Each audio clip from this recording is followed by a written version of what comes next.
Assalamu alaikum, suna na Rukayya a garin Kano. Akan abin da nake magana akan shi, sakamakon mata sun yawa a garin Kano, maza kuma sun yi karanci. Ni kuma na riga na cire girman kai saboda aure nake so.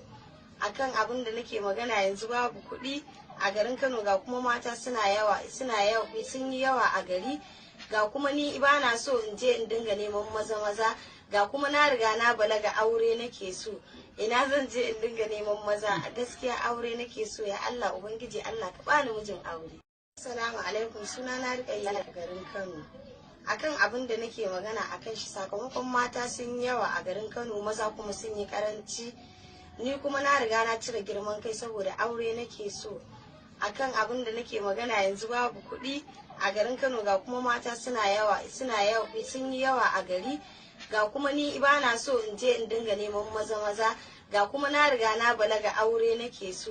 Ina zan je in dinga neman maza? A gaskiya aure nake so. Ya Allah Ubangiji.